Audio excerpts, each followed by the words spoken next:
Oke, assalamualaikum warahmatullahi wabarakatuh. Selamat datang di channel Antrobadis. Pada kesempatan kali ini saya akan memberikan tutorial bagaimana caranya eh, menghubungkan internet dari STB ke Mikrotik. Nah, untuk caranya itu gampang ya. Pertama-tama kalian wajib mempunyai Mikrotiknya. Jika kalian ingin menggunakan internet yang bersumber dari misalkan dari STB atau melewati STB terlebih dahulu dari misalkan dari sumber ISP yang biasa kalian gunakan.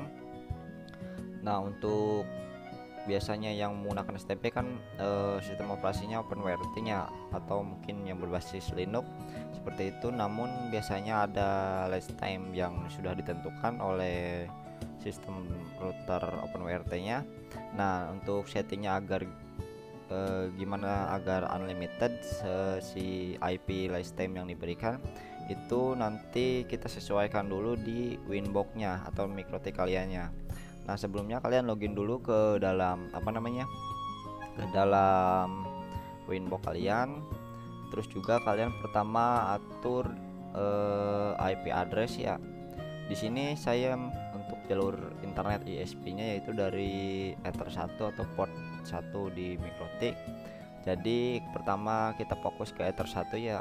Kalian masuk saja ke IP terus ke address. Nah, di address kalian jangan lupa untuk memberikan addresses untuk Ether 1. Di sini saya menggunakan 1.100. Nah, untuk IP STB itu menggunakan 1.1.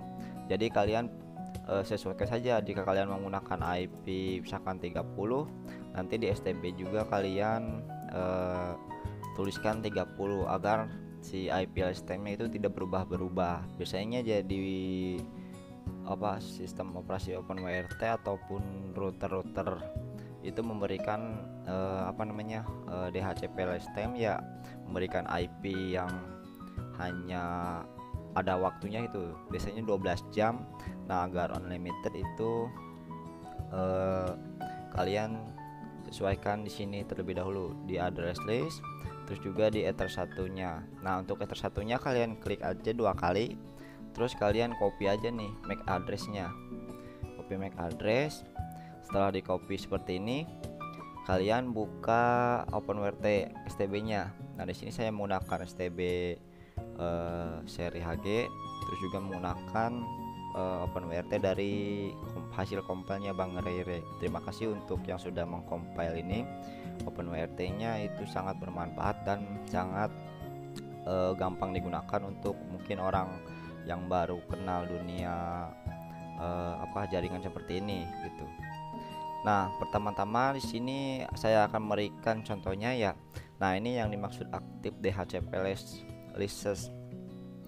Nah, biasanya kan untuk misalkan kita misalkan perangkat saya Android saya terhubung ke STB, maka nanti last time-nya ini akan bukan unlimited seperti ini tapi 12 jam biasanya seperti itu. Nanti ketika pas 12 jam itu IP-nya kalau misalkan kita putus, maka nanti IP yang diberikan IP versi 4-nya itu akan berubah lagi. Jadi nanti akan banyak DHCP listnya yang di OpenWRT-nya seperti itu. Nah, untuk ini kan jelas ya Mikrotik. Terus juga ini IP yang tadi di address list 1.100. Nah, ini untuk MAC addressnya. Nah, kita tinggal setting aja supaya lifetime ini menjadi unlimited. Nah, untuk tahap selanjutnya kalian tinggal buka saja di bagian network, terus bagian DHCP, terus kalian masuk ke static list. Nah, di static list ini kalian tinggal tambahkan saja misalkan perangkat kalian mau agar terhubung ke OpenWRT ini dan list time-nya itu menjadi unlimited gitu tuh. Tinggal kalian tambahkan saja add terus MAC address-nya kalian paste. Jika kalian tidak menemukan MAC address Mikrotik atau Android kalian tinggal paste di custom. Kalau sudah bertemu seperti ini, kalian tinggal klik aja nih. Sini kan 08.255 itu MAC address dari Mikrotik saya seperti itu. Nanti juga sesuai AA 2FE. Nah ini kan jelas mikrotik. Jadi setelah seperti itu kalian juga di IP versi 4 addressnya kalian tambahkan juga IP-nya sesuai dengan address list ini. Nah sesuai dengan ini 1.100. Jadi di sini juga tambahkan di bagian IP 4 ini kalian di custom aja, misalkan jika kalian menggunakan 30 ya berarti harus tambahkan 30 1.30 seperti ini, lalu enter. Setelah enter nanti muncul di sini MAC address mikrotik yang sudah kalian tambahkan. Di sini juga IP-nya sudah muncul yang 1.30.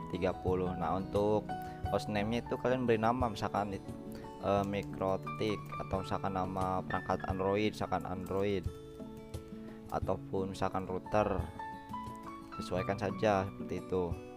Nah untuk list time-nya di sini biasanya kan kalau misalkan dikosongkan seperti ini akan diberi list time itu 12 jam, atau kita bisa setting di bagian interface OpenWRT-nya. Nah agar si hanya satu IP yang diberikan oleh OpenWRT, agar satu itu aja yang unlimited, kalian tinggal tambahkan ini infinite. Nah nanti maka pas kita save itu IP-nya akan menjadi unlimited seperti ini. Nah setelah itu jangan lupa untuk OpenWRT-nya di reboot terlebih dahulu agar nanti DHCPLS yang sebelumnya sudah diberikan oleh OpenWRT itu terhapus. Jadi nanti kalaupun kita manfaat dari menggunakan list time menjadi unlimited ini, agar si mikrotik selalu dapat internet atau akses internet dari STB yang sudah kita gunakan seperti itu. Nah untuk agar misalkan kalian ingin selalu unlimited seperti ini untuk device atau perangkat lain, kalian tinggal masuk saja ke interface, terus pada bagian LAN. Nah di LAN ini kalian tinggal edit, terus di bagian DHCP server. Nah di sini list time-nya kalian ganti infinite juga, nanti semua perangkat yang terhubung dengan STB itu status list time-nya akan menjadi unlimited seperti itu. Namun di sini karena saya hanya single perangkat ya, jadi STB saya juga tidak terhubung ke router lain, jadi saya hanya memasukkan mikrotik saja di DHCP-nya seperti itu. Nah manfaatnya itu ya seperti tadi, kalau misalkan STB kita di reboot, maka nanti IP yang diberikan oleh STB ke mikrotik itu akan tetap yang ini 1.100. Nah terus juga lebih mudah jika misalkan salah satu ada yang mikrotik misalkan yang restart, itu juga IP-nya akan tetap yang itu karena di address-nya sesuai dengan yang ada di DHCPLS OpenWRT-nya. Nah untuk itu setelah seperti ini kalian sudah bisa menghubungkan internet. Jangan lupa kalian setting NAT, terus juga jangan lupa setting IP root-nya agar nanti internetnya muncul atau masuk ke mikrotiknya seperti itu. Nah jangan lupa di sini IP DNS, kalian bisa mengikuti DNS dari Google ataupun dari STB. Biasanya di STB sudah tercantum DNS yang yang sudah bawaannya seperti ini. Di bagian ini DHCP DNS. Di sini biasanya tercantum DNS Google kalau untuk OpenWRT yang sekarang. Namun sekarang di sini saya menggunakan Tunneling, jadi DNS-nya itu langsung tersimpan di aplikasi Tunnelingnya seperti itu. Nah kurang lebihnya mohon maaf jika ada salah kata ataupun terlalu cepat dalam memberikan penjelasannya. Terus juga semoga tutorial ini bermanfaat untuk kalian yang sedang menggeluti hobi seperti ini, seperti saya memberikan jasa internet untuk orang-orang sekitar yang dari daerah kita seperti itu. Oke, wabillahi taufiq wal hidayah. Wassalamualaikum warahmatullahi wabarakatuh.